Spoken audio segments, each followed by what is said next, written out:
Well, I think as far as stream starting, that went extremely well. Good evening, everybody. Welcome to the F1 Word.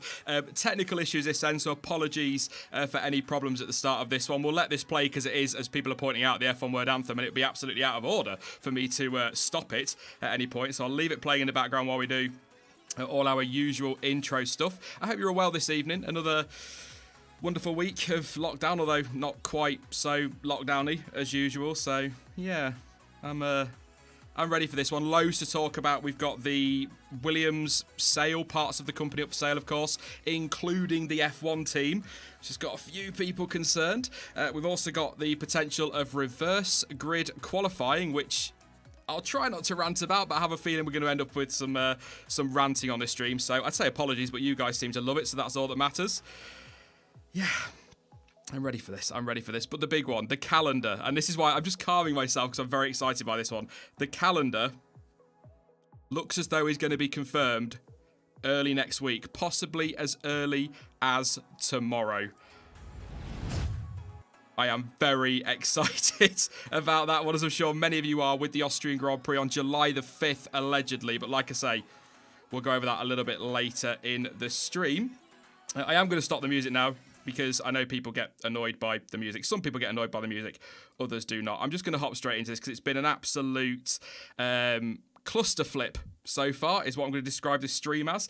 Let's kick these off by saying a very good evening to Stuart. Save me, mate. It's all going wrong. What is this? I was here at 5. Where were you? I was in the shout. No, what really? Yeah, technical issues. Love it. Absolutely love it. How are you? It's warm today, if we're going to be British and moan about the weather. It is. It's nice. I hope you don't mind. I've got the window open. There's not a lot of commotion outside, but if it all gets a bit American outside, I'll shut the window. A bit American? Okay. It's a bit loud in the streets over there. Okay, we'll gloss over that and move on as quickly as we can. And also, a very good evening, eventually, to Dan. Good evening, mate. How are you? Good evening, boys. I'm pretty good, thanks. It's also pretty hot down here. I've had to shut the window so the neighbours don't hear me screaming about F1, but hopefully you boys listen to my nonsense. It should be a lot of fun today, so thanks for having me, dude. No worries at all. It's been a very sloppy start, but we're gonna kick off. At least you guys are on time, and I can rely on you two. That's the most important thing.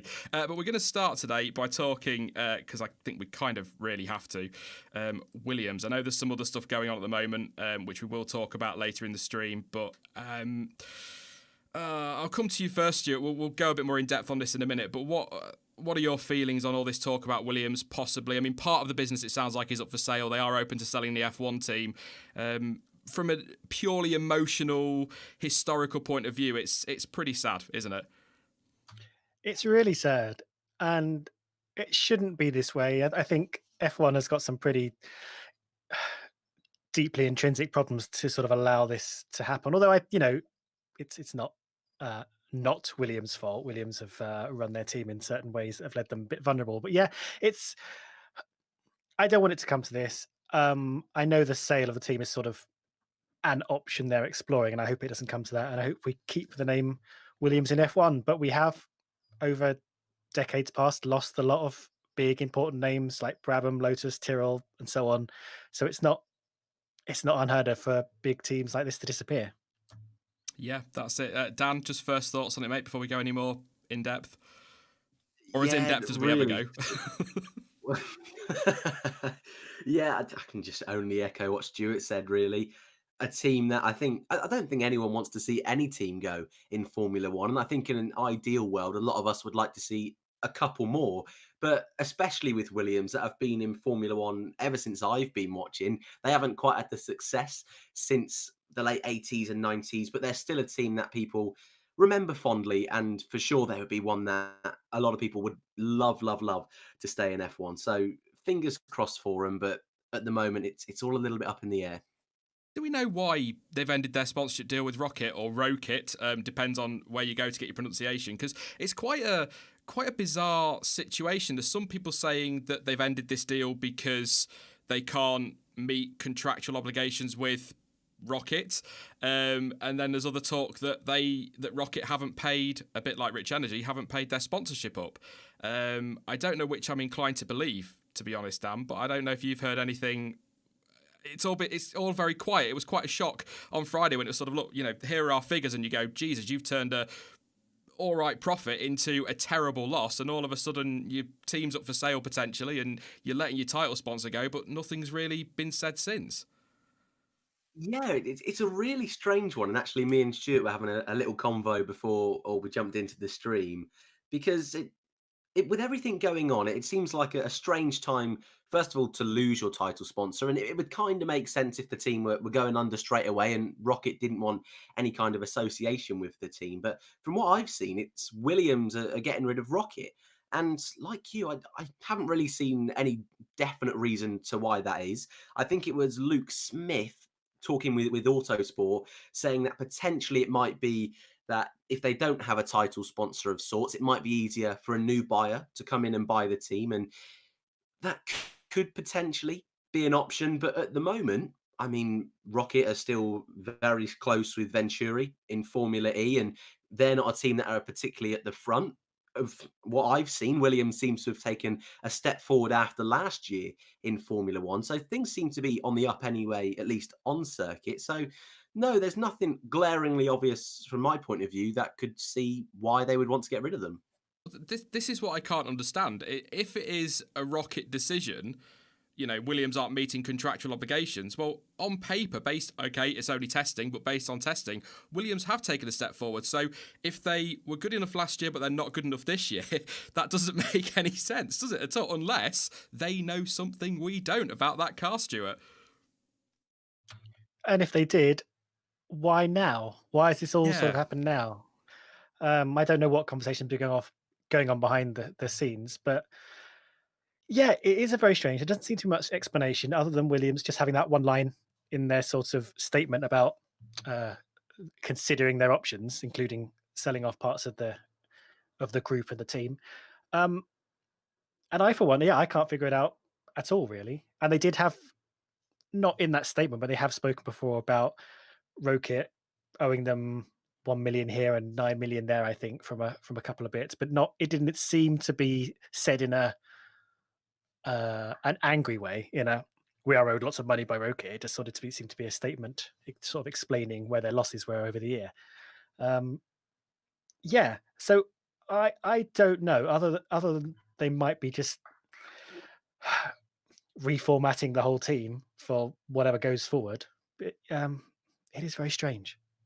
Unless, I think Dan touched on it earlier, a minute ago, unless it is something like they already have an investor in line and that investor maybe wouldn't work well with Rocket, whatever you want to call them, maybe something like that. Maybe, I don't know, but it was all very bizarre. Like you say, just one line in the press release, but we've got to be, I try to be objective, I guess is the word. Obviously, as a fan, big fan of the history of Formula One, I'll be devastated if we lose the Williams name from the grid. I think even if somebody comes in and buys a team, it's a huge asset to have, just having that name. But we have to be realistic. You've touched on it, Stuart. This isn't Rocket or Rocket's fault. This isn't necessarily entirely Formula One's fault. This is Williams have got to take a huge chunk of the blame for this. They've not been building good cars, and people. What's frustrated me this week is people have gone straight for Claire Williams, and it's really annoyed me. And I don't think that's fair. That's perhaps controversial chat. Are going to probably shout at me and tell me I'm completely wrong. I don't think it's fair to put everything on Claire Williams. Of course, as the manager, if you like, of that team, the buck stops with her. So if somebody's got to go and things aren't working, then perhaps she has to. A bit like I said about Eric Boulier. When he left McLaren, that all right, it's not all his fault, but actually he's the manager in any business. The manager is the one that's sort of head is on the block, isn't it? So I think in that sense, she's probably got to go, but I don't think it's fair to completely label her as the only, what's the word I'm looking for? The only person to blame. I don't think that's a reasonable route to take. And the reason I'm kind of repeating myself, I'm quite reluctant to say it because I have such respect for the guy. He's such a legend, one of the most influential people in Formula One history. But this goes right back to Sir Frank Williams when he was in charge of the team, refusing to adapt, refusing to move with the times, refusing to take that team forward. The Formula One has changed so much since Williams were dominating back in the late 80s and early 90s, or in the 80s and early 90s, not really the late 80s, but since they were dominating Formula One, it's changed so much, and they've not they've not adapted to those changes. They've been so... Do you know what I'd say stubborn in we are a private team, we are independent, we want to do it all ourselves. They've been stubborn with that when they've not had the resources, the finances, whatever to do that. And it's not Claire Williams that has made that decision. That is something that happened 10, 15, 20 years ago. Am I being harsh there, Stuart? I'm trying to go back a bit further and say, look, this isn't something that's happened overnight. This has been going on for a long time. They're a stubborn team. No, you're absolutely right, and I agree with you there. They are stubborn. They stuck. The world of Formula One has changed dramatically over the last couple of decades, and Williams have steadfastly dug their heels in about what they think a Formula One team should be. And I don't really want to disagree with what their opinion of what a Formula One team should be is. I think Williams kind of should be able to survive as it is. It should be able to do it all, manufacture basically everything but the engine. And Williams and McLaren are the only two non-manufacture teams that aren't attached to a big like a Mercedes or a Ferrari that do everything themselves. And we've seen also this week McLaren had to lay off 1,200 people, I think. The environment we're currently in, you do need to kind of swallow your pride a bit and do some deals with some of the bigger teams and just have some secondhand parts and stuff like that just to keep going. And I wish it wasn't that way, but I think Williams have just absolutely refused to go down that route, and it's been a very, very expensive way to go about things. I mean, I agree that in the ideal world, every single team will build every bit of their car themselves. They'll have their own engine deals. I'll talk about engine deals in a minute. They'll have all of that themselves, and they'll be totally independent. It'd be fantastic, dreamland. But that's not Formula One. What do they used to call them? The garagistas. They're not really around. Williams are the last of those.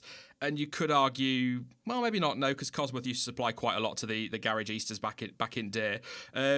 So maybe not. But I think they've got a lot more input from Mercedes, and perhaps they let on. But I think. I don't want Williams are better than a B team historically, but right now they are the equivalent, Dan, controversial, but probably not, of a Minardi. That's essentially what they are. That's what I grew up with. The team at the back of the grid with Minardi, they are this generation's Minardi, and in order to survive, they have to adapt, and they're not, and they haven't. And maybe that's what this statement is. Maybe getting rid of everything and starting again is their route forward. That's what they're trying to do: adapt, evolve. Yeah, it's such a strange one because I 100% agree what you both just said, and I would, like you both said, I'd love them to stay as a single entity. I think that's what Williams fans would love. I think that's what the team and everyone involved would love. And actually, I think with the new cost cap rules, if they can just hold on, I think that'll be much more sustainable for a team like Williams to remain how they currently are. But of course, we will have no real idea until that comes into the fold. So a B team, it would be so against what Williams are. But at the same time, I think we do need 10 teams. Williams, as a company, will want to try their very best to stay in Formula One.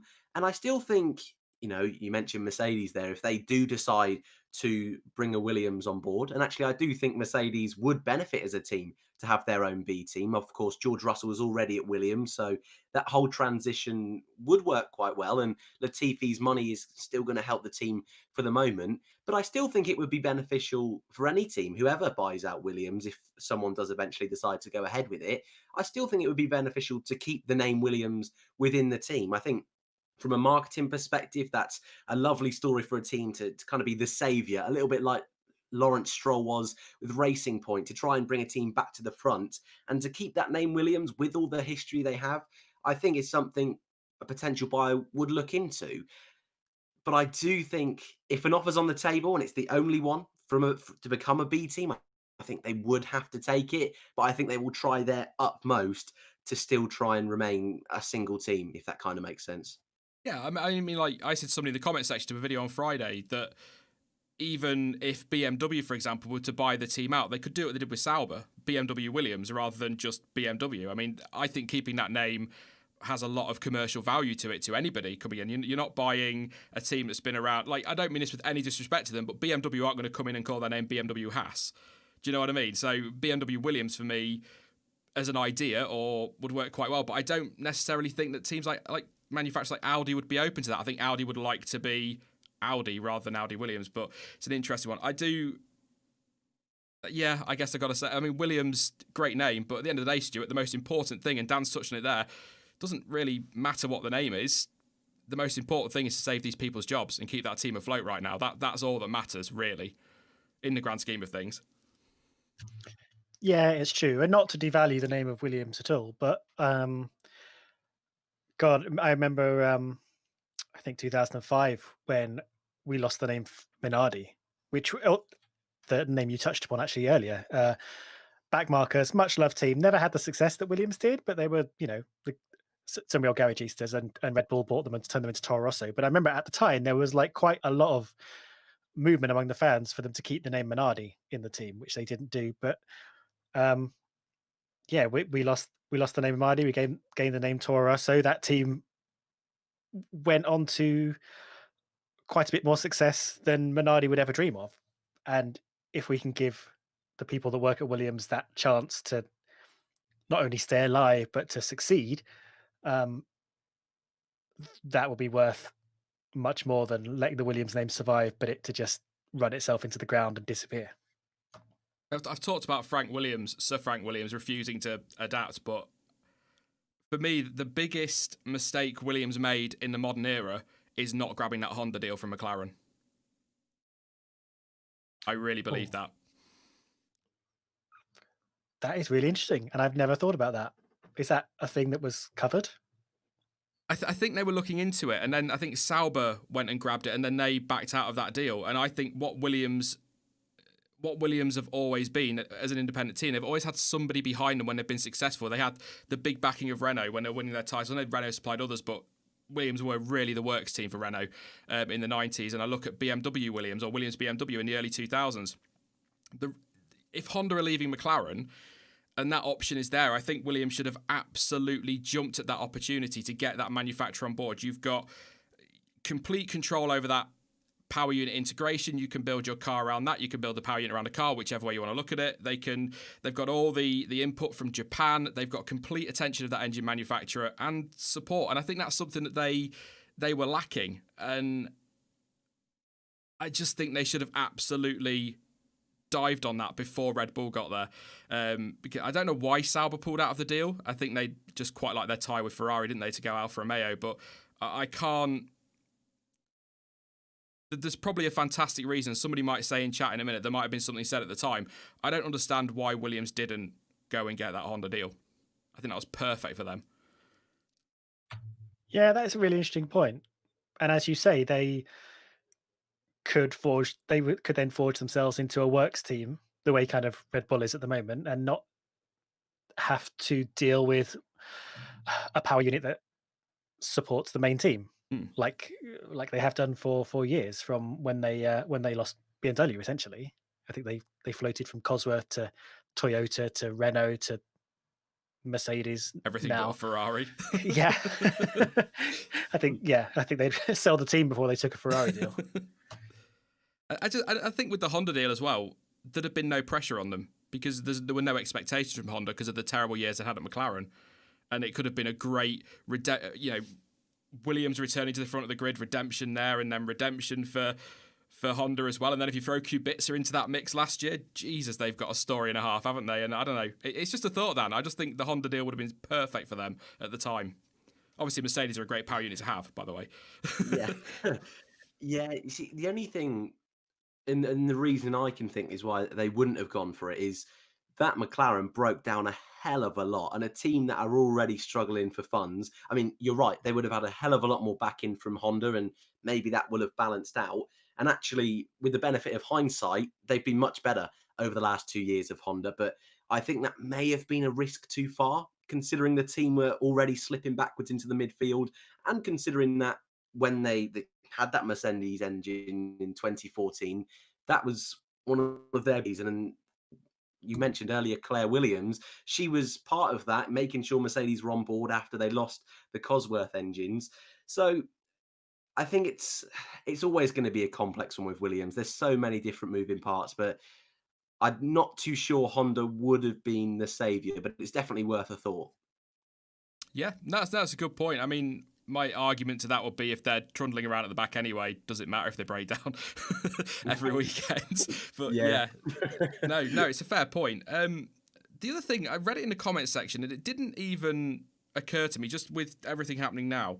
It's just struck me now. But George Russell's future is an interesting one all of a sudden, Dan, because let's say, I don't know who might buy this team, but we know that the Mazepins are very keen to enter Formula One. So let's say they come along and they buy the team. Nicholas Latifi is already paying for his seat, so they might want to keep him there because he brings the money. And I'm pretty sure he's going to want to put Nikita Mazepin in there as well if they were to buy the team. This is all ifs and buts, of course. What happens to George? Could that force Mercedes to put him in that Mercedes next year? I think it would. I know a lot of people are unsure how good George's first season was in Formula One, and that totally makes sense to me. He didn't get a point last season. He wasn't on TV a lot. We didn't get really to see anything. But I think that 21-0 qualifying says enough, is a bigger statement as it is. And I think his junior record shows that. I think even if he jumped straight away into Mercedes in his first year, he would have done at least a solid job. So I think already Mercedes would probably like him to have a few more years at Williams or elsewhere. But if push came to shove and he had nowhere else to go, I think whereas with Ocon, they were happy for him to be that test and reserve role. I think with Bottas' contracts coming to an end at the end of this year, I personally think they would decide to keep Hamilton. I mean, Hamilton might leave. We still don't know. But I think, yeah, they would make a little switch there. And perhaps it would be a little bit too early. But I still think with Hamilton being that number one, not that it doesn't matter who his number two is, I think you're at least guaranteed one solid driver who's going to give you a good push for the world title. And for Russell, I think that's a brilliant driver to learn off of alongside you. For Valtteri, that would be such a shame. I think he's progressing each year and has been a brilliant member of that team. And perhaps it would be a little bit too soon to see him leave. But if it's between Valtteri spending one less season at Mercedes or potentially losing George Russell for the rest of his career, I think logically you would want to keep George and put him in that Merc. A few people saying Mazepin doesn't have enough super license points, but I mean, he might have by next year. It's all hypotheticals. We're talking about next year, so if F2 goes ahead, he might do. He might really surprise all this year. But I mean, they might want a Russian driver in there as well. You know, they might go for a Fiat, for example. But yeah, I don't know. It's just keep an eye on George Russell. I don't want to get too into silly season today because that's kind of not what the stream's on today. But yeah, it's keep an eye on George. I think it's going to be an interesting few months. I'd put him in that Merc tomorrow if it was me, but there you go. Russell fanboy, there you go, confirmed. Terrible, absolutely terrible. Should we talk about F1's future regulations, Stuart? Divisive regulations, I think, certainly according to my comment sections and social media. Aero handicapping, effectively. I know you did a video on that. What's your take on that? Because it's really, a lot of people think it's great they're trying to close the field up, but also a hell of a lot of people kicking off about the old "it's not in F1's DNA" thing again. Yeah, I think people who are a bit more up in arms about the aero handicapping are perhaps overestimating the strength of the effect it will have. We have yet to see how this will play out. I think it'll take a few years for us to sort of see it starting to kind of affect the field. But I think this is a nice compromise in allowing teams to continue to develop their cars, research new things, try and keep Formula One at the cutting edge, while giving lower teams an opportunity to catch up or just slowing down the top teams a little bit. It was always going to be some kind of compromise between, like, kind of, I guess, what they were trying to achieve while holding on to the values of F1. I'm very pro this, and I know they can change it up a bit if it starts to get a bit wild and wacky and throwing in what may seem like too many unfair variables. But I think this is just the kind of thing we need right now. If Mercedes and Ferrari, and as they are right now, are miles ahead of everyone else, you just stop them kind of continuing to develop at such a massive speed and allow other people maybe to find more loopholes or seek out more solutions. and bring the field closer together. So I'm pro it, but I'm very interested to see how it plays out, and I'm sure Liberty are ready to react if it sort of goes wrong. Ben's in chat. Good evening, Ben. Mate says it's not in F1's DNA. The start of all wrong arguments. I'll be onto that later. I can assure you of that one. Yeah, I mean, I disagree. It's really difficult because I want Formula One to move with the time, Stuart. I really do, and it needs to evolve. But I sort of understand what people are saying about this isn't the point of Formula One. Formula One is about technical innovation, and we shouldn't be punishing teams for being successful. But how do you, without creating some kind of, would it class as a negative feedback loop? Without introducing something like that, how are they supposed to close the field up? Because a cost cap isn't going to do it on its own, because there's a reason why the likes of McLaren and Williams and co wanted it at $100 million. It's because that's what they can afford to spend. So even with a cost cap, your top three teams, maybe Renault as well, are all going to be spending $35 million more anyway. So all right, it's closer, but that's not going to be enough. There needs to be something else to bring the field together.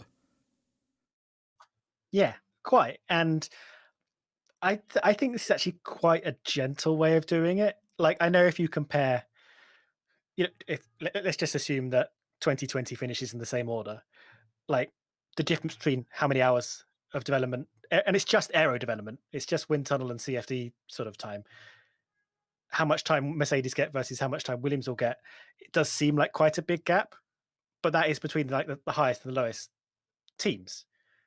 And even then, you're not going to suddenly have Williams like leap to the front and Mercedes fall to the back. It's a slow increment.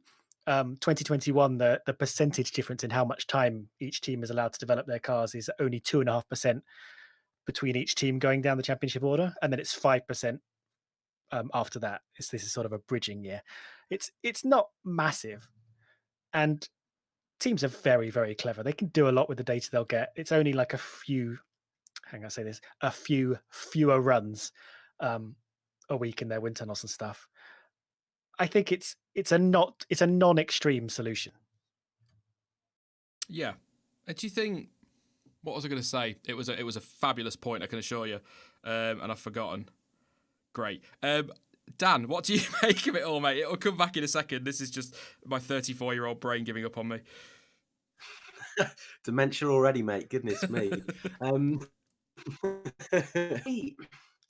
on the fence with this one, but I think I agree with Stuart that I don't think it will have as much as an effect as people think. And I'm just thinking a couple of years down the line, perhaps people will forget it's even a part of F1. I mean, look at, and I hate to pick on Williams with everything going on at the moment, but their development from 2018, they had a whole season to develop, and that 2019 car still probably wouldn't have beaten the 2018 Mercedes, and that's counted if Mercedes had no development, if that kind of makes sense. So I think it's not as radical of a change as they probably wanted to do and could have done, but I can understand why the purists are not going to like it. That totally makes sense. But from my personal perspective, I think we don't want to get stuck for the next 30 years, it being Ferrari, Mercedes, Red Bull being the top three. Something is needed to be done. I'm not too sure if this is going to be enough to change that. And I wouldn't want it to be completely false where each year Renault, whoever's last, jump to the top and then back and forth, nothing silly like that. So I think this is a little change and I'm okay with it. But certainly if it does go too wild, then I'll probably back off a little bit. But yeah, certainly on the fence. I think the three of us are agreed that we're not expecting to see, as you've just said there, Dan, teams at the back suddenly at the front, and then those teams back at the back the following season, and then back at the front a year later. Because we don't want that. That'd be mad, and it'd be exciting, but I think that's going to happen. The point I was going to make, it's come back to me, and I'll say it very quickly, was that all this talk about innovation, if we've got these restrictions in place, Stuart, so you've got the aero handicapping, you've got a cost cap, we might actually see some very interesting innovations because they're going to have to get creative, some of the top teams. Yes, and that's what I'm hoping for too, because as well as being limited in how much time they can do aero development or like run wind tunnels and CFD and stuff to kind of learn new things about their aero, they are limiting how much money they could spend on performance as well. You can't just throw loads and loads of money at it, which essentially amounts to you can't just hire 300 people to be running data and figuring out options 24 hours a day, 7 days a week. You need to kind of really restrict your team and how you use that information. And with that, that's when you kind of get clever things happening, because the F1 we're in now is kind of the culmination of people running terabytes and terabytes of data constantly and kind of honing in on what the best solution for F1 is. Where F1 in, back in the 80s and 90s and stuff, it was more uh, person ingenuity, if that makes sense. It was people having ideas and knowledge and kind of throwing it at the car and hoping it would work. The same way we sort of Adrian Newey still starts with a piece of paper and a pencil rather than going through computers. Um, and on that, it's kind of related. I think people who get a bit blindsided by changes like this, which seem quite sudden and seem against what F1 is, have been kind of um, gently massaged into F1 being what it is now. Because over time, F1 has been more about money and more about computers and more about big data and stuff. But if you're in the 80s and you were like, okay, starting next season, starting in like 1985, to be successful in Formula One, you're going to need to spend over $400 million a year. You're going to need to crunch 400 terabytes of data a week. You're going to need to have like 50% wind tunnels and stuff like that. You'd be like, that's not F1 at all. F1 is like 6 people with spanners and a clever idea. So I think we need to be aware of how much F1 has changed gradually over the years to get us where we are now, to try and not be tricked into what F1 is now is what F1 has always been.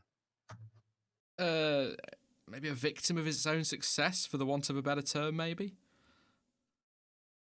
Yeah. And I know times change naturally, and we're in a very technological and digital era anyway, and that's why F1 is what it is now. But I think if we aren't careful, F1 in the 2030s could be like completely designed by computer. For example, we could just like input the regulations into a computer and that will bring out the perfect chassis of an F1 car at $1 billion cost. So I think kind of reducing F1 back down to something a little smaller and giving people less resources to do as much as they want is a better way of doing things. Yeah, I mean, you said it there, like, we know that Formula One, when we sit here doing these streams, we know that Formula One has always had a big gap between the top teams and the midfield, but that doesn't mean it's okay, if that makes sense. And this is the argument I'm going to throw around later when we talk about reverse grids and the DNA of Formula One. It doesn't mean that it's okay. It doesn't mean it can't change. Just because 30 years ago this was always the case and it's always been the case doesn't mean it can't change. I'm a bit like Dan, a bit on the fence with it, in the sense that, again, something's got to be done to close this field up and close the gap between the top 3 and the rest of the midfield. But then at the same time, that's, the fact the top 3 are successful is because they're so good at what they do. It should be up in my ideal, back to what we said about Williams, the ideal world situation, all of those in the midfield should be trying to catch the top 3. But then you have to look at it the other side. They don't have the money. They don't have the resources to do that. And if they're not at the front, it's less TV time, less sponsorship, and blah, blah, blah. And it all snowballs to this, 1.5 seconds between Red Bull and McLaren? Is it more? I can't remember from last. It's been so long, Dan, since F1. I can't remember. It's a big gap. Yeah, and 100% agree with what you. There's other series out there. I mean, Formula E is a great example of where the racing is much closer. I know, playing with fire, mentioning Formula E is much closer, but it's not as technical as Formula One. It's much more cost effective, and like you say, it's much more unpredictable, is a better way of putting it. But then you don't have the teams pushing the limit to find those little details and loopholes within the rules. We don't have, and this is no disrespect to anyone working in Formula E, we don't have legendary designers like Adrian Newey working on the cars, because for the most part, they're all the same thing. And for Formula One, I think they've got to be careful that they don't lose their inherent identity that they have. And I think they will want to always remain the pinnacle of motorsport. And it's a very fine balance, making sure the grid is very close. But like you say, Sean, the gap between even Williams to Mercedes in the grand scheme of things isn't a lot. I mean, what was it last? Again, I'm not sure what it was last year. It was so long ago, but maybe 4 or 5 seconds on a qualifying lap, which in real time, 5 seconds is absolutely nothing. And one tiny little change on the Williams car potentially could have given them a couple tenths of a second. So I don't think they need to change things drastically, but I think we can all agree Mercedes have earned their dominance. They certainly have it. It would be nice for things to change up, at least. Oh, has Dan died? Is that it? Is it over? Yeah, I can't hear him either. I'm sure he'll come back. Dan's gone. Oh, just have a moment, everyone. I'm joking. Anyway, yeah, I mean, look, he was just saying there, I was just going to make a point after he finished talking about the tiny little changes that Williams would make to get quicker. The fact is, Stuart, and this is the problem, those tiny changes cost tens of millions of pounds, and a team like Williams don't have that. So it's important that they, the cost cap's a good thing. I think that's a good thing. I've not seen a lot of resistance to the idea of the cost cap. I don't know if you have in your video, Stuart, but it's this big, this aero handicap we keep calling it. That's really met some opposition.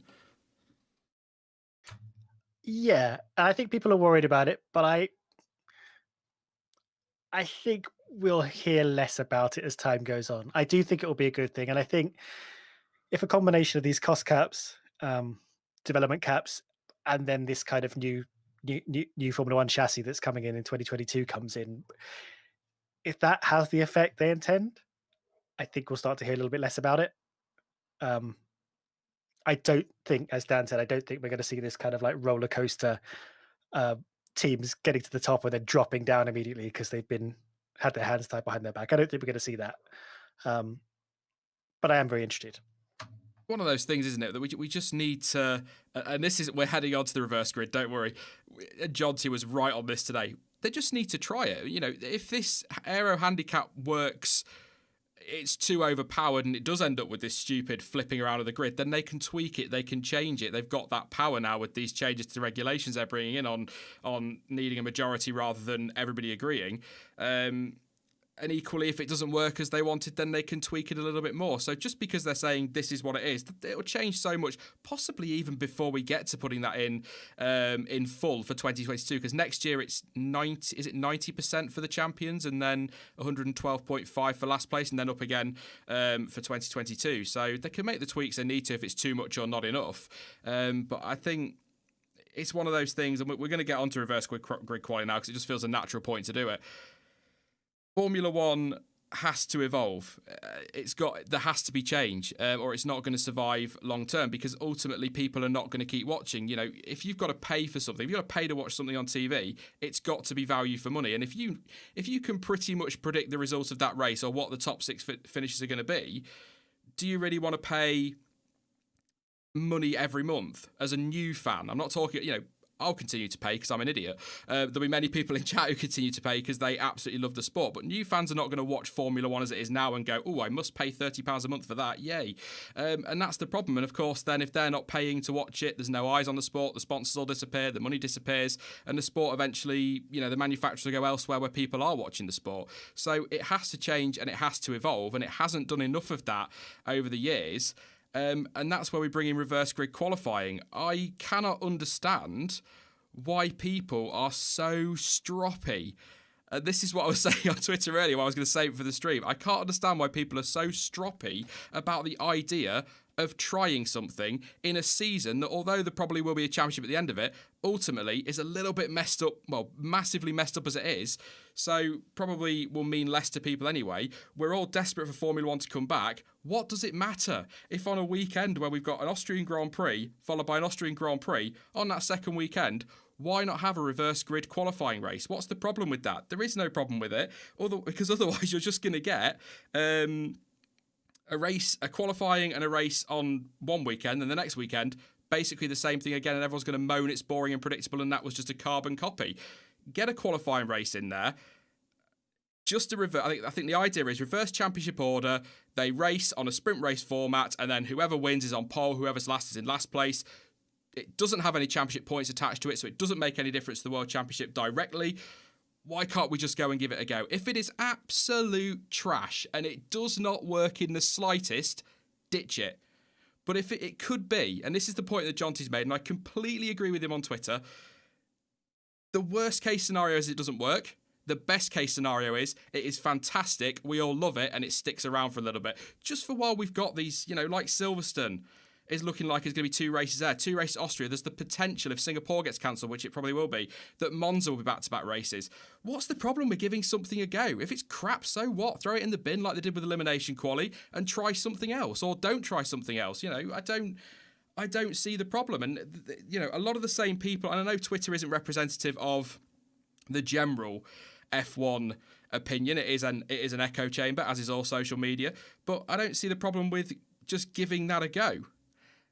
Ultimately, these same people on Twitter that are saying, no, we don't want that, and they're complaining about these changes to the regulations, are the same people that every other weekend are telling us the sport we love is crap and it's a load of rubbish because it's too predictable. Well, which is it? Which do you want? You can't have, here he goes, you can't have all these complaints about the sport and then complain when they try to change it. So sit there going, oh, the sport's boring, it's unpredictable, it needs to evolve, it needs to adapt, it needs to change. And then when Formula One say, okay then, here's an idea, turn around and go, no, not that. It's ridiculous. Help me, Stuart, I'm losing it. You know what? I pretty much agree with you. And I think in particular, this year, we have the opportunity to try things. Like you said, we've got double headers, Austria, Britain or Germany. I hadn't heard about Monza, but I had heard that Bahrain might have a go at doing two races. It makes a change to the format because you're essentially doing the same race weekend all over again. It's only a reverse grid to decide the real grid. So it's a reverse grid race to decide the real grid race. So you're not even artificially mixing up the real grid that much. It's not going to be like Japan 2005 where all the good people were at the back, even though people really like that when that happens. So you're right. Worst case scenario, you end up with a grid that's essentially the equivalent of it rained in qualifying and things are a little bit off. And we just get a fun little sprint race, which we never get to see in Formula One. I've always been pro experimentation in F1. It's just always been like, well, how do you do it? Do you have like an extra non-championship race at the end of the season in Abu Dhabi just to sort of try something weird, but that'll cost loads of money? And why would people bother if it's not a championship race? This is I think this is a fun, good idea. And this season is already pretty messed up as it is.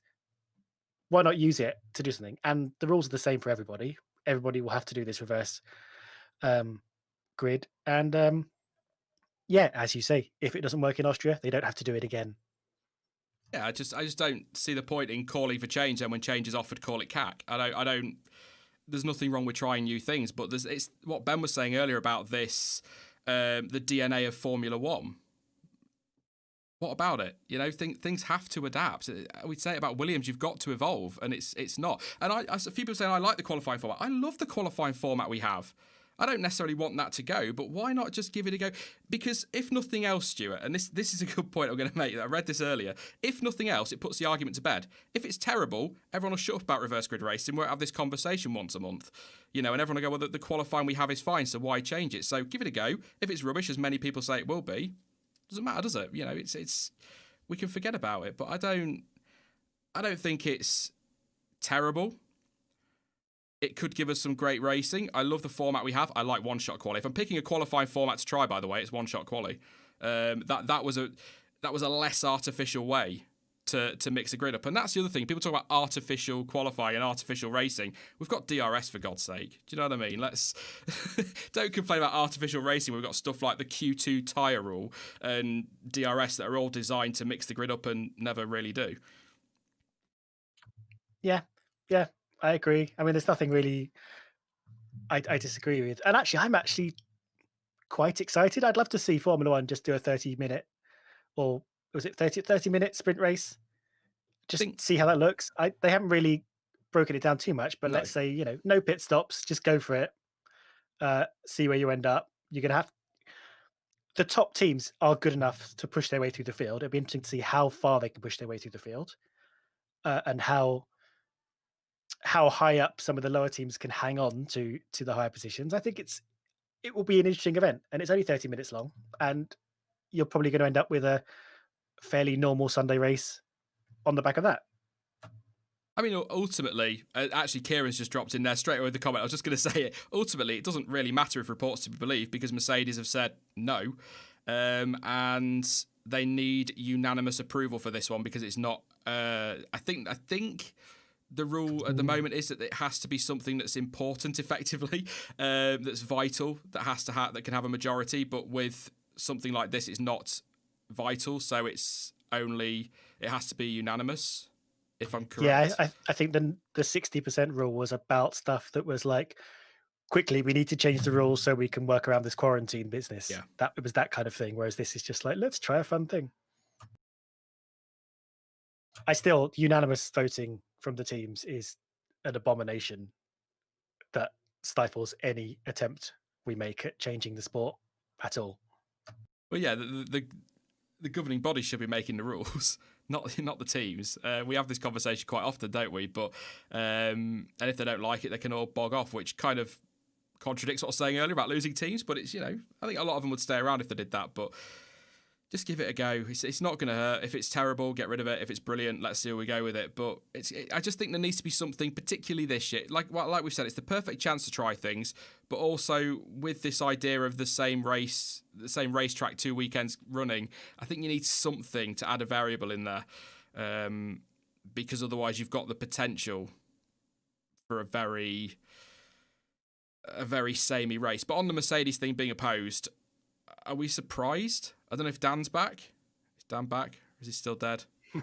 Should be working.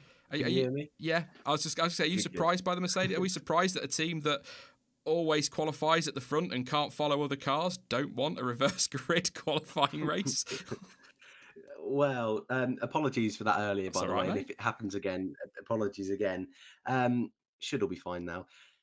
Am I surprised? I am a little bit. I thought Mercedes would be a little bit more open than some of the teams that we have on the grid. And usually, of what I've seen, have usually been a little bit more laid back. But as much as I think, like you've both said, this is a perfect opportunity to try just different bits and bobs. You said we tried the elimination qualifying. I don't know what they're going to be doing with practice in these double race weekends. I mean, that's a perfect opportunity to mess around with different practice sessions for a weekend. But I suppose Mercedes don't want to be seen at the back. But like Stuart said, the Sunday race is still going to be, for the most part, the same. So, yeah, I am a little bit surprised. And again, if this is going to make the racing better, and it's worth a try, and for a team like Mercedes, overall, if the racing gets better, that's going to be more money to them anyway. So I get it from a commercial point of view, but even then, I think people are going to be watching the Mercedes cars coming through the field. So it is a bit of a strange one. And again, I'm not a fan of the fact that teams have to have the unanimous decision as well. Way too much power for a single entity. I mean, let's just go back, because the point of this is like, and I don't know why I know this month and this date, probably part of my fanboyism, Dan, but I go back to what Lewis Hamilton said in September last year. I know the month and everything, about how these reverse grid things are, all right, fine, they're great ideas, but they're ultimately just papering over the cracks. The problem is, though, right now, all they can do is paper over the cracks until the new regulations come in. So, I don't know. Very quickly, Dan, is it something, would you be up for reverse grid races, or do you think leave it as it is and let's just try and get this season sorted and we'll worry about stuff like that in the future?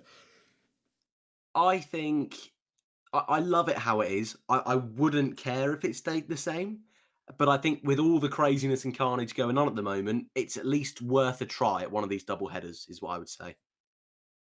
I'm going to move to positivity. I'm going to put it up now because I don't think I sent you guys this one, so it should crop up on the stream in a second, but I'm so excited.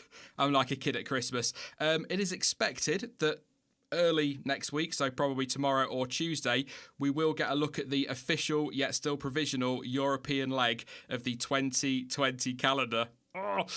Austria looks like it's going to kick things off on July 5th, followed by another race in Austria on July 12th. Silverstone's been moved, obviously, because of the UK government's decisions.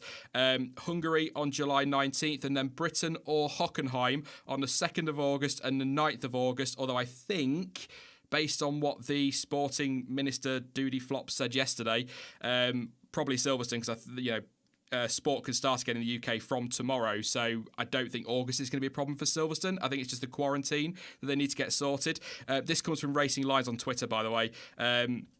His point was that there's nothing official in writing to the teams from the government yet, so that is still how it sits at the minute. So Britain or Hockenheim on the 2nd and the 9th of August, back-to-back at the same track. Then it's Spain on the 16th of August, and then Belgium on the 30th of August. Italy on the 6th of September, and then if Singapore is cancelled, there is the potential for a second race at Monza to make up for that one.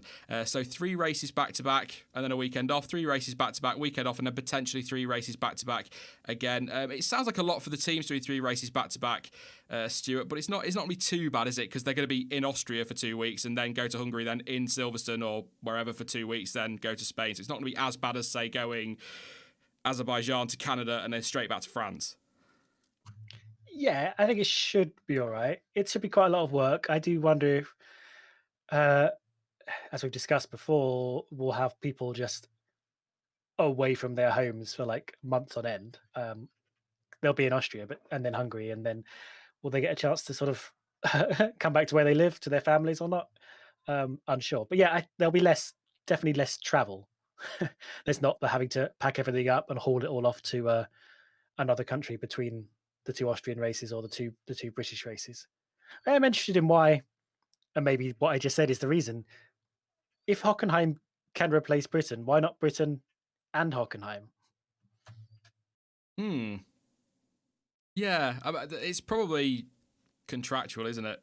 Maybe Hockenheim you can step in if a race is cancelled, but then you've not got Zandvoort on there, you've not got France on there. I think it could have been slotted in somewhere. But what I find interesting, and by the way, if you listen to the video that I put out inevitably, because that's what I do, I react to news. When that video goes out, you're probably going to hear this again. But what I find interesting about this one, Stuart, is that is 1, 2, 3, 4, 5, 6, 7, 8 at least in Europe. What that means is if the world all goes to pot again after Monza, they've got the race in they need for the championship.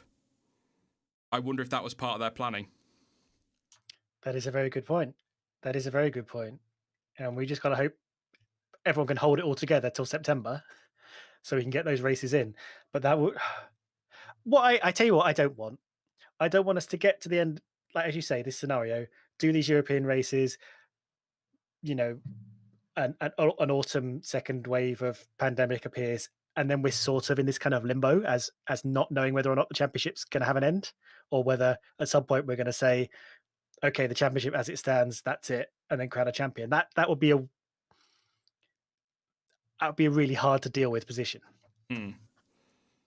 Yeah, because I still maintain that it would have been worse if we'd gone racing in Australia and then waited until now, or July to go racing again. I think it's better that they just postpone the whole start of the season than doing what they could. But it just came to me then, your point on Britain. I think you're right. I think the reason that it'd be 2 races in Britain rather than Britain and Hockenheim is then they are in the UK for 2 weeks, effectively quarantined, because they're only going to be in a field in Northamptonshire, aren't they, really, apart from going to and from the hotel, effectively quarantined, then on to Spain. So they probably meet any travel restrictions that Spain may have in place on the UK at that point. Obviously, the problem with all of this is we're talking about August and it is June tomorrow, and I know that's not that far ahead, but in the way the world is at the moment, that's forever away. And you look at where we were 9 weeks ago compared to where we are now, things change very quickly, so they could easily change again by August. It could be that it's all fine and we go racing as normal from that point onwards. I highly doubt it. I expect, Dan, these are all going to be behind closed doors, I guess is the point I'm making, because somebody asked me that earlier on Twitter.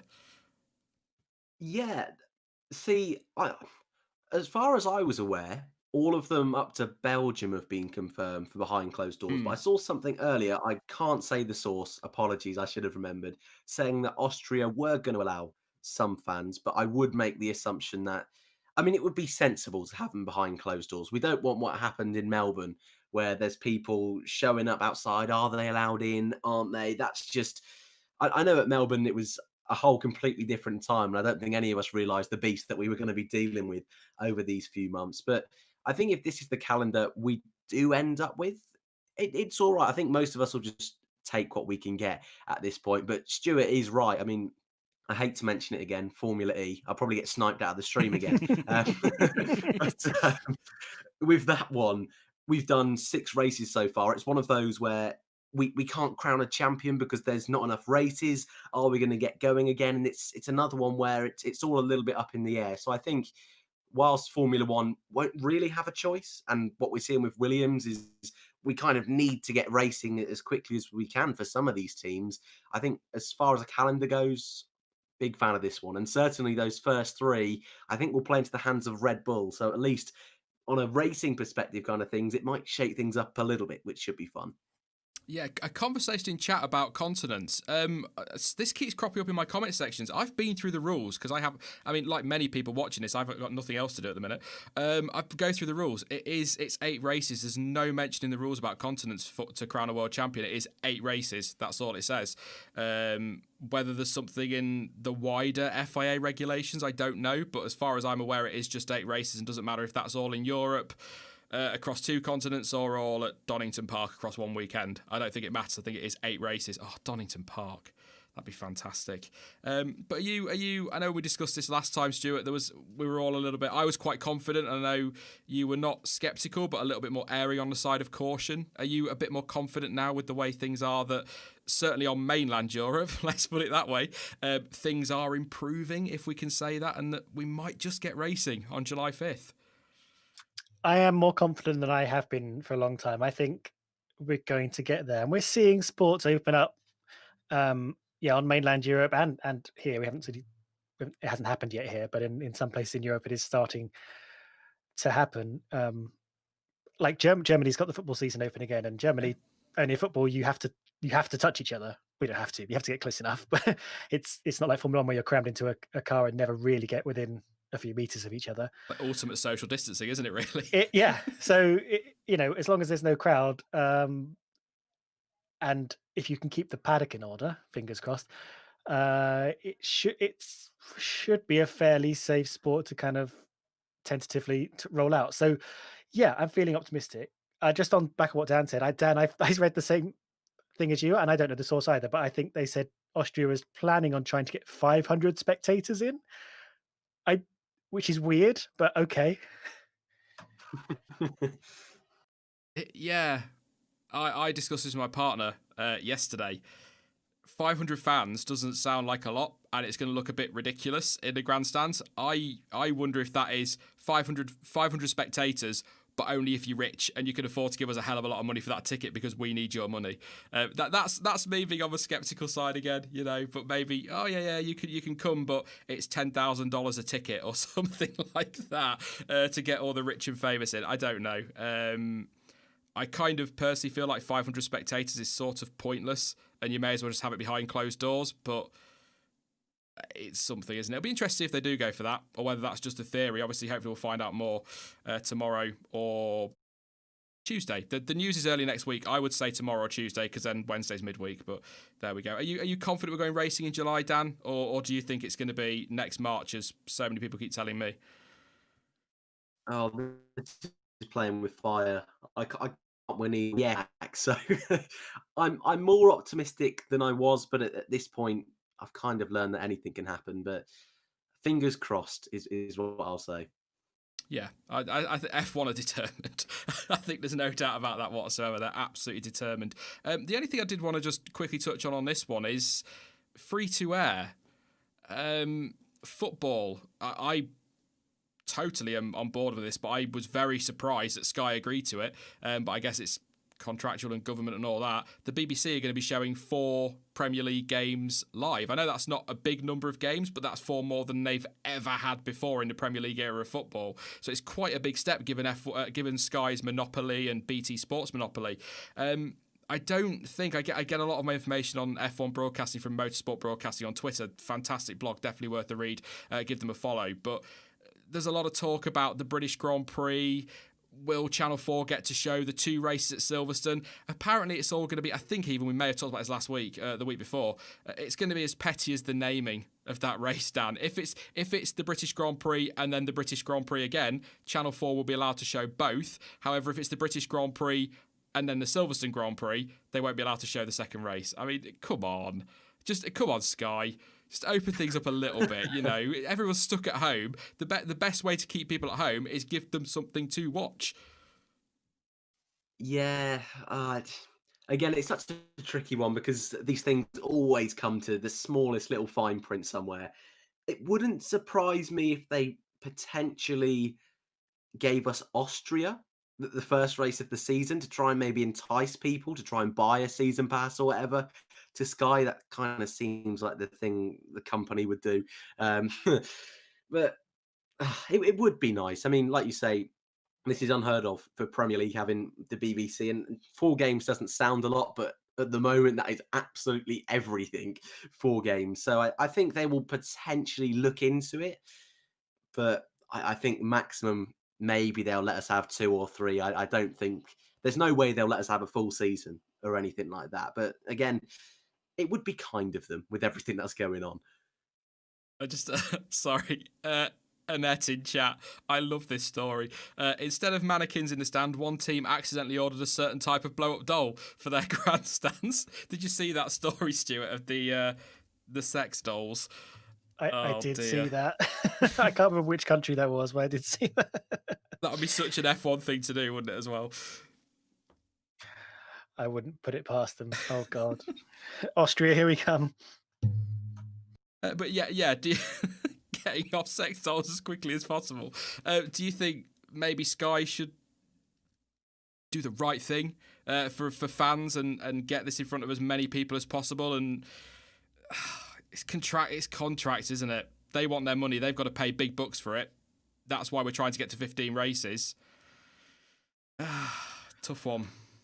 I do because, and I think it would align with a lot of broadcasters doing similar things, or we're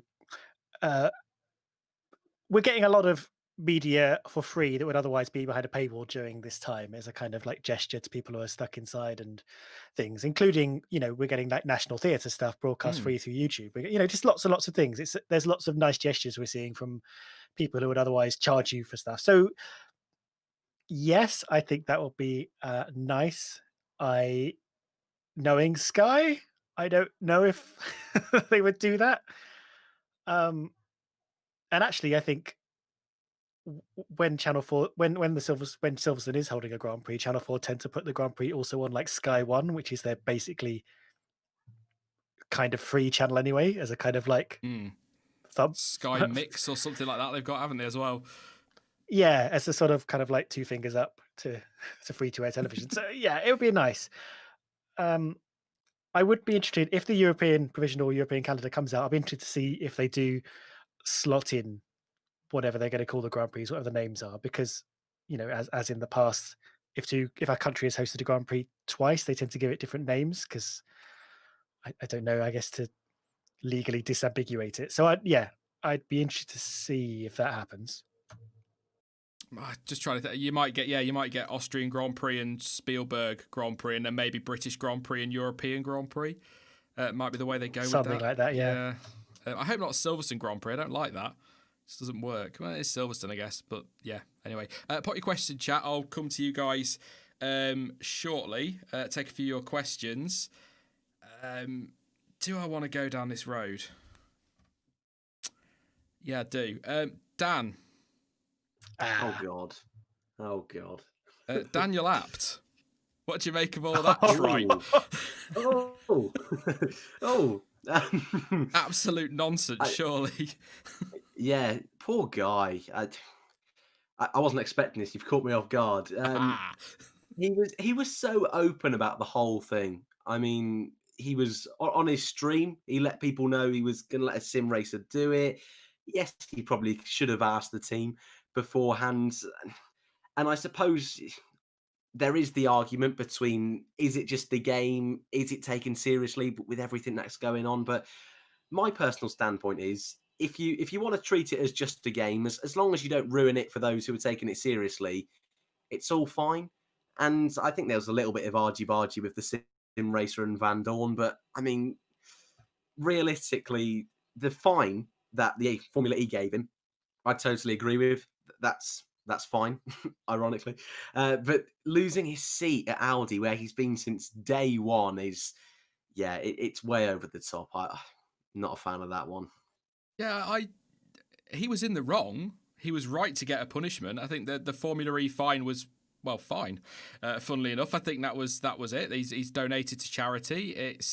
He got a good old ticking off and a slap on the wrist, and I think that's it.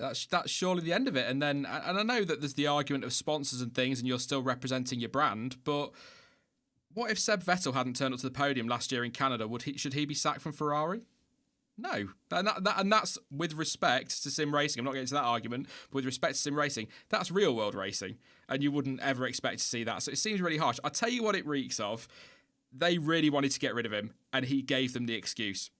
That's what it reeks of to me. Yeah, I agree, and especially because I can't remember who it was either, but they obviously had to end their DTM partnership, and they've got a couple of drivers there that are going to be looking for a drive, but are also factory Audi drivers. So sadly, it does line up quite nicely. But I really like Daniel Abt.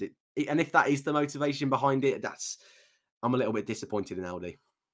I mean, I am boomer with it, Stuart. I do sit there listening to it and go, oh, it's just a game. But I don't mean that in the sense that it's just a game, because in the literal sense, because to some people it's not, is it? To some people, sim racers, I follow some on Twitter, they follow me, and they take it so seriously, and that is their career. That is what they do. So I'm not going to sit here and condescend them and make out like it's a nothing thing. But compared to the real world, losing your real world seat over sim racing, it is ultimately just a game to these drivers. They're not doing this.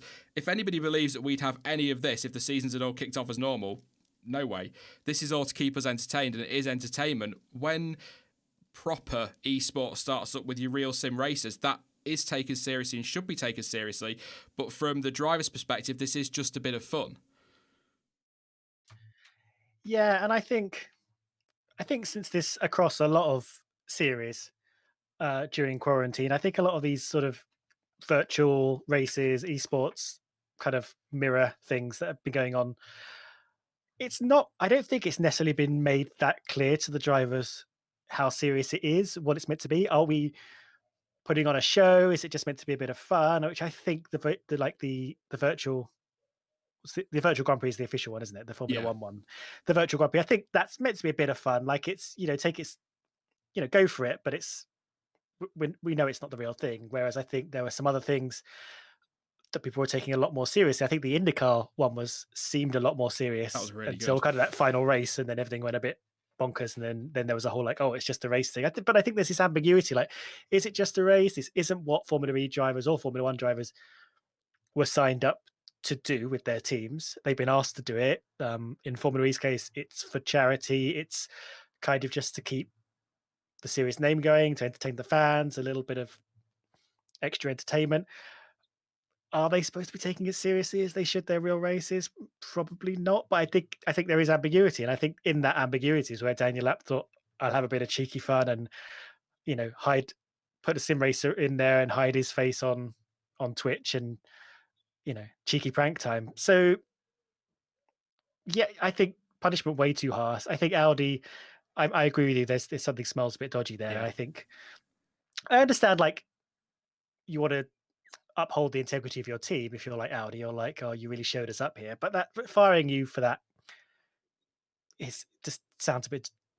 It does reek, and I think this kind of thing has kind of reeked a little bit since the beginning. I can't remember all the names, but I think someone was fired from, I want to say NASCAR, because they dropped out of a race when they like crashed out and went to the back of the field and they couldn't be bothered, and I think their sponsor dropped them. Stuff like that. I think it's like, what? This is new territory for real drivers. I don't think they really understand how they're supposed to be approaching this. I think the ambiguity is a good point. I think that's the problem from the fan base point of view as well. And I don't know about you if you two get the emails as well. I think you both probably do. But when Formula E send out all their clips and everything, and all their pre-sim racing weekend stuff, it's all proper official, and they're taking it dead seriously. Whereas Formula One are not. That they're not. I don't think, I might be wrong, I don't think F1 drivers are contractually tied to do these virtual races. Otherwise, we'd have a full grid of 20 drivers. So I think this is where the Daniel App thing is different because there is contract there. All drivers are expected to take place. So if he's breached that, you can completely understand Audi's decision. But it seems very over the top, whether he's in breach of that or not, for something that isn't ultimately what he's there to do. He's there to, I don't know, not there to do. He's there to represent the brand, isn't he? So he is there to do it. But I mean, in racing terms, he's there for real world racing. So I think a lot of people agree it's a very harsh penalty, but I think much of the argument seems to be whether or not he should have been sacked. And there's people that say, well, hang on a minute, he's in breach of contract, so yeah, he should have been sacked. And there's others saying, yeah, but that contract is ridiculous. It's sim racing, so he shouldn't have been. So that's sort of, I think, where the issue is. But the Formula One stuff is not official. Like I say, the drivers aren't all there. And if you've watched Johnny Herbert, that's not official anything, is it? Apart from official cock up. I mean, that is ridiculous. Yeah. Great fun. The drivers are not all there in more ways than one. It's I don't know. I should like the guy's lost his job. He did something stupid. I just think Audi could have maybe given him a whopping great fine. The problem is he's part of that team, isn't he, Dan? So Daddy would have paid it anyway, probably. So it probably wouldn't have worked. But yeah, I just think pay it. Give him a big fine. Get him to pay it. Do something for like a community service type thing, if you like. I just think losing his drive, to me, is because they're after an excuse to get rid of him. It is where I stand on that one. So it's a shame, because from what Hazel and that are saying on Twitter, he's a lovely guy, and what you watch from him, he's a lovely guy as well. But it's that he did something dumb and he's been punished for it. And ultimately, I guess the argument is, Dan, if he hadn't have done it in the first place, they wouldn't have had the excuse to sack him if that is the reason. So ultimately, it boils down to a stupid prank that went very, very wrong, and he shouldn't have done it. Yeah. And I think it's a shame because over the last couple of years in Formula E, he's finally started to find his feet. He's now got, I think, 2 victories. One of them, he got a penalty really stupidly at the end. But he finally started to see like he could not necessarily challenge for a title, but certainly be worthy of being on the grid. And I think for some teams, I hope for his sake, because he is a really nice guy, I really hope he finds a seat elsewhere. And hey, who knows, maybe we can link it back to story 1 today. Maybe his dad puts it in Williams. That would be quite a turn up for the books. But yeah, so a big overreaction, and I think disappointing. And for what actually is a positive event from Formula E, and it's not necessarily put them on the map, but I think put them in a really good light to most of the world. I think this is kind of backfired on Audi and Formula E quite a bit. As I said on Twitter, it's a shame that the press don't give Formula E this kind of attention that it's when it's normally racing, really, isn't it? To be honest, but there you go. We like Formula E, all 3 of us. we are the 3 fans. That's it. But yeah, any questions in chat? Pop them in there. Are the 2 races in Austria confirmed? That's from DNA16. Not. It's quite a reliable source. On Twitter is Racing Lines. Dieter Renken, I hope I've said his name right. He's fairly reliable. He knows what he's doing. He's been around a while, hasn't he? So expected to be confirmed tomorrow or Tuesday. Early next week is what they're saying. So I think so. But I think Austria have given the nod, haven't they? They've said it's all cool to go ahead, the Austrian government. So it's just F1 needs to sign it off, really. Exciting times. Gene wants to know, or is it Jean or Jean? Williams potential buyers. I did want to ask this actually. What do you guys think about? I've mentioned the Mazepins, but could we see someone like a BMW Stewart come in, or do you think they'd want to hang about and wait to see if these new regulations and cost cap work before making that leap? It's quite an expensive gamble to take, isn't it, Formula One? Yeah, we haven't really seen manufacturers like BMW circling for a while. They'd have to get all their ducks in a row pretty quickly, wouldn't they? It normally takes a few years to kind of build up to doing something like that. But at least there's a base Formula One team there for them to sort of work on, and maybe like Alpha or some other teams, or like Mercedes in Formula E, you sort of keep the Williams name for a little bit while you build it up, and then flip it over to BMW, Audi, whoever you are, once it starts to get good. Some names I've heard, Panthera might consider it as their. Am I saying that name right? As if you've already got a factory and a team and all the stuff you need to run an F1 team, and they're interested in being an F1 team, that might be a a nice place to start. Yeah. I forgot about them. That's a very good point. Yeah, what do you reckon, Dan? Potential buyers? Do you think we could see a manufacturer, or is it more like we're going to see a big investor come in? I've got no clue. That's my answer. Oh, I love you, mate. You are so good. I got a clue, mate. What are you talking about? Yeah. Formula what? Well, I would love to say someone like Audi or BMW, but everything that's going on with, I only mentioned DTM because of all the changes that's going on there. Maybe that will force some of the teams to look elsewhere. Maybe we could see an Audi jump into Formula One. And I kind of hope for the Williams brand. I think it's more realistic for the name Williams to stay as a BMW Williams, a Lotus Williams, whatever it ends up being. I'd love to see Toyota back in Formula One, something like that. But like Stuart says, Panthera over the last couple of months, there's been murmurings. Last year, I remember Campos circling, doing the rounds. There's that energy drinks company from last year that we don't want to mention. Sorry, no. that we'll move on. We'll move on. But I think there'll be plenty of buyers, to be totally honest. And yeah, whilst I personally would like another big name, I'm so looking forward to Aston Martin joining the grid next year. I think that's going to be a hell of a lot of fun. And I think Formula One needs more manufacturers. I think at this point, I think they'll be okay. I'm not too worried about them completely dropping off the grid. Findlay wants to know which circuit will not come back for 2021. Zandvoort's gone, hasn't it? So that's now Australia won't happen. I think that's cancelled. We know that. Out of those that are Singapore expected to be cancelled soon officially. It's just too much of a. The lead time they need to get ready is just too long, and you can't plan ahead for street tracks like that. It's so difficult. So that's expected to be cancelled. I'm just trying to think off the top of my head. I haven't got the original calendar in front of me. I would. It seems a lot of the second half of the season will go ahead. What we're expecting in a different order, but I think they're expecting. It looks as though sort of after the European leg, we're going to get Russia. Maybe Azerbaijan's been touted as possible. Yeah,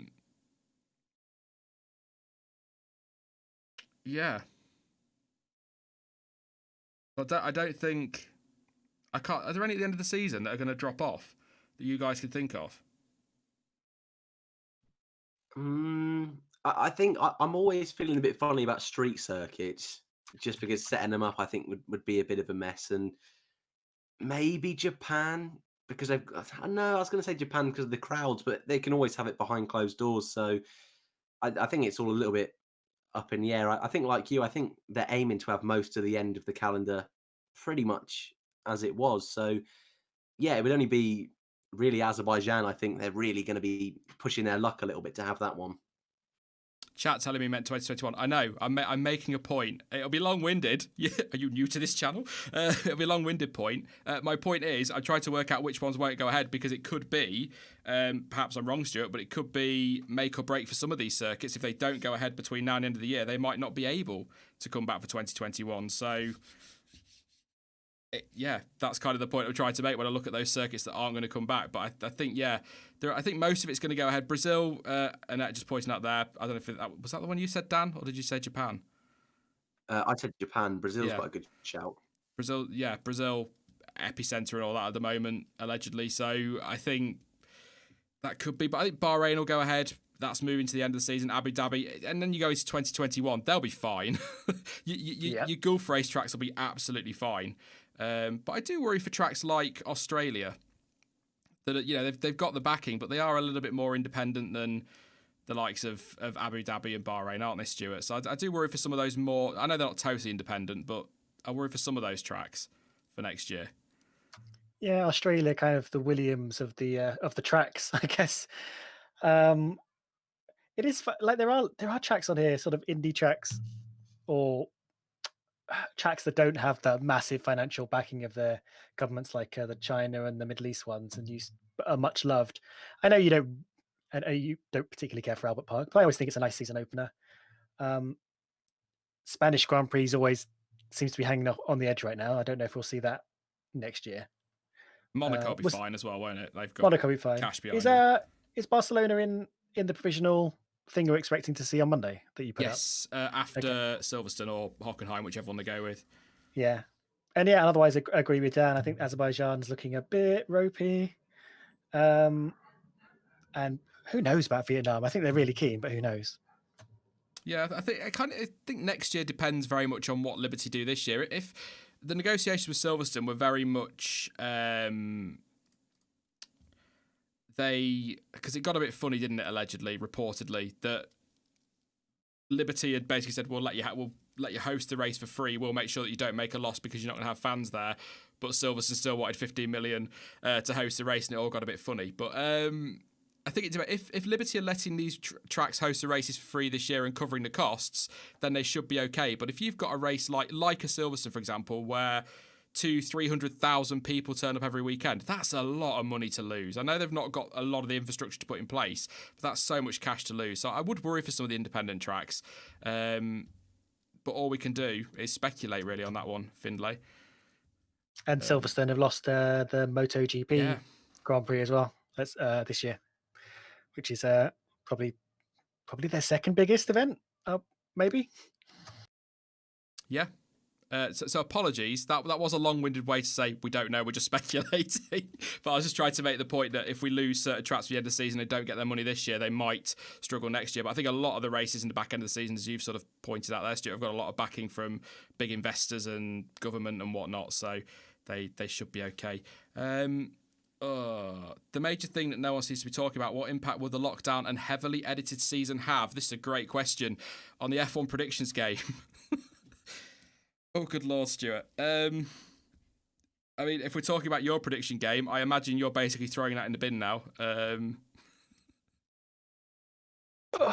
need to look at the questions. I think it would be hilarious to see. We definitely approached that game with a different kind of season in mind. Yeah, I haven't given it much thought. I don't know if some of the questions can be just kind of given a sort of a weighted adjustment based on what happens, but who knows? Maybe we should just run it. Just come back at the end of the season and see how close we got. It's good. I kind of like that idea. Ignore it and then end of the season, look at the questions and laugh at how wrong we were because everything went to pot very, very quickly, didn't it? After we'd done those, so because we did them between testing, didn't we? Between testing. Yeah. So we got we got 3 days of testing and then nothing. Michael Heiss, are you concerned that Haas are preparing to leave the sport after this year since they keep their driver lineup? There always seems to be a lot of talk at the minute about Haas leaving, Dan. I'll come to you naturally for that one. I am a little bit. I don't know about you. I think they'll stay to see how this cost cap works and how the new regulation works, but I don't know if they're in it long haul. I mean, Gunther Steiner's quite adamant that Gene Haas wants to be, so I guess it's all going to come down to money at the end of the day. But it's an interesting point. They've kept their driver lineup again. Could it mean that they're not looking to bring in any youngsters because they're not staying around? Yeah, or is Grosjean just that good? Well, that's what I was going to say. I could be here a long time talking about their driver lineup, so I'll try and avoid that one. I think, look, they've only had seasons in Formula One. That's not a lot of time. And I think if they were to leave at the end of this season, I don't really.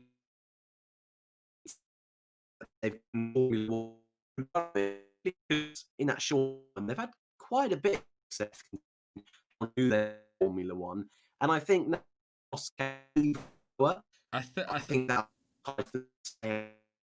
I think we're losing Dan, and I can't help but laugh at the robot noise. I'm sorry, it's not professional of me, but that was quite brilliant. Are you working, Dan? I think we're losing Dan. Any better? There we go. I shouldn't laugh. I should have stepped in sooner, but I couldn't stop laughing at the noise. It basically, I don't know where it started or stopped the robot. So it basically sums down to I don't think they'll leave. Cost cap is big thumbs up. Grosjean is the best driver. So there you go, boys and girls. Oh, that's brilliant. Apologies. It's fine, Dan. There's been so many technical issues in this stream. It's absolutely fine. We'll get them all out this time, and then next time we do one, it'll all be we'll all run absolutely smoothly. You got to stop connecting to the chat via your Rocket phone. Or Rocket. Canada might not go ahead. A few reports say that's from Bob, or Bob. Yeah, I mean, where do you put Canada? It can't. Well, I keep saying you can't. You can race Canada in November. I wouldn't advise it. But you ice race could. while we're mixing things up. Yeah, we'll do that all in one weekend. Reverse grid qualifying on a Saturday, ice race on a Sunday. That'd be brilliant. That'd be absolutely brilliant. Do you guys think F1 and FE will merge, or will stay the separate formulas? And if they would merge, would it be more F1 since it's bigger, or something else? I'll be honest. When Formula E first started, I thought it was a natural test bed for Formula One, and that's what it was. But I think it's become its own thing now, really, hasn't it, Stuart? And I think even if F1 went electric, I know it can't contractually, back to that word again. But if it were to go electric tomorrow, I think Formula E would still be around in some form. Yeah, they are like incredibly different racing series. They're not very alike in how they approach racing and stuff. Yeah, the only the contractual thing you speak of, where FE are kind of exclusively allowed to be a electric single seater racing thing, may just give Formula E a little bit of leeway with arranging however Formula One goes electric. Maybe they get a bit of money for licensing out that ability, but we're looking way off in the future. Yeah. So it's kind of hard to see what the world would look like then. Two more super quickly. Kirill says, will this long waiting time change the pecking order we saw in testing? I mean, I didn't really come away from testing with a definitive running order in the end, Stuart. It was quite difficult to gauge, but I think with the factories closing down relatively quickly after Australia, a few weeks afterwards, for quite a long time, it's tough to see that there's been a huge amount of development. But of course, the factories are opening up now, and there's still 5 weeks till the start of the season, so we could see something. But obviously, they've frozen everything chassis-wise, so they can't do an awful lot. So I would suspect we'll be pretty close to what we had in testing. Yeah. God, it's so hard to say. Wasn't it? I'm going to be fascinated for the Friday evening articles that come up with all the little details on the cars that have changed since we last saw them in testing. And also, just seeing the Friday Times and what the pecking order ends up being. Having said that, when the teams normally turn up in Australia, Friday normally just draws a line straight under what we saw in testing. So to answer the question, I think we won't see much different than we do between testing and the Australian practice, I don't think. Though we may see some quite heavily revised cars just based on ideas that were already in motion. Just having a look at chat. Anything you want to add to that, Dan? Robo Dan? I don't know what's going on with my internet today. No, I pretty much agree with what Stuart said there, to be honest. Yeah, just looking at this one more. Would you be surprised if Red Bull Races started buying parts from Alpha in 2022? I won't. What about you? That's from Raul. That's cheeky. I think the big teams will find ways around cost caps. They're not daft. So possibly, I'm just looking for one that I can throw at these two. AlphaTauri. Yes, yeah, not Alfa Romeo.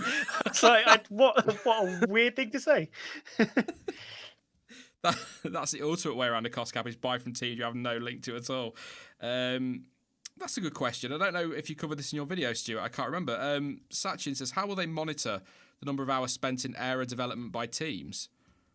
It's a good question. I mean, they must have a way, otherwise they wouldn't have introduced the rule, but I have no idea. Good question. I don't know. I had a quick look. I don't really know. But it must be a thing that exists because they already do it, because they are already capped in things like wind tunnel and in CFD, which the only thing I can say is that obviously if you start using your wind tunnel, that's really obvious because it's a massive fan that I'm sure you can easily monitor. CFD, which is sort of basically just a digital computer wind tunnel, will use computers that like really, really high power computers like Pixar use that are just basically have an entire like computer farm to run. So they are more of it. You can't essentially take home your CFD package on your laptop computer and secretly run it from home. But Yes, I don't know the exact ways that they monitor the usage of this. I'm assuming the FIA have some way of doing it, and yeah, like I would say, I think them turning it on is a little more obvious than it may seem. But yeah, I don't actually know what the system is. A couple of suggestions. David says they control the 50 pences for the meter. Well, there you go. There you go. And Raoul says CFD reports have CFD CPU times. I am a CFD engineer. They are tough to fudge, especially if FIA has access to codes. It'll be something far more technical. Look, getting this stream to you guys and making videos is as technical as I ever go. So that's why I read that question, immediately regretted it, and threw it straight to Stuart in a blind panic. No. That's a good answer from Rulvade, though. I like that. I didn't know that. That's it's a technical side I just don't know much about. A question about DAS there. How long ago does that feel? Forever ago. Yeah, I think we'll leave it there. We're going over an hour and a half now, talking wise anyway. Thank you very much, Robo Dan. It was nice to meet you. I'm hoping that normal Dan turns up next time, but it was nice to meet you. You've had some great input. Thanks for having me, mate. I mean, who knows what's tonight's been, but when I have been here, I've very much enjoyed it, and hopefully some of my answers have come through. So cheers, buddy. No worries, mate. It's been good fun as always. And thank you as well, Stuart, for bailing me out of a couple of questions there, but also just in general, good stream again. And fingers crossed, we'll have some calendar news starting next week, and we can all start to get a little bit hyped. Yeah, I enjoyed this a lot. Imagine what these chats will be like when there's actually been some racing. Do you know, actually, very quickly, do you know why we need racing back from a creator's point of view? We need some more B-roll. Yes. So badly. It's like, have I used that clip 13 times already? Yes, I have. I'll do it a 14th. Why not? Yeah, we're already up. Show that Williams going around testing again. It's all we've got. It's the same B-roll over and over again. Oh, dear. I can't show Carlos Sainz putting his helmet on too many more times. Anyway, that's it. Thank you very much, Stuart. Thank you, Dan. And I'm sure I'll talk to you both very soon. Cheers. Awesome stuff. Thank you to Stuart and Dan. Apologies again for all the technical issues tonight. Weird one. I don't know why, but hopefully that's all the glitches and there'll never be a problem ever again. Nonsense. Of course there will be. I will be back. I think the easiest way to put it is to follow what F1 are doing and say early next week, hopefully with some news about a 2020 calendar. So keep an eye out for that video. A few changes coming up over the next few weeks, so keep an eye out for them. I'm not going to go into detail because I communicate way too much to people and get myself in a muddle. So yeah, there are some changes coming, so keep an eye out for that one or for those ones. And I will let you all know at some point soon what's going to be happening season-wise, because I think we can start to get a little bit excited for July 5th. So obviously race weekend content will all be back and I'm very excited for that. So don't forget to subscribe if you're new. If you're all disappearing, please do drop a like on the stream just to get me over those technical issues because I will cry. I won't really. I might. But yeah, thumbs up before you go. Don't forget to subscribe and all the links down below to social media as usual and to F1 Store. If you fancy grabbing yourself 10% off, F1 Word 10 at checkout. But as ever, thank you for watching and I'll catch you again in the next one. Bye-bye.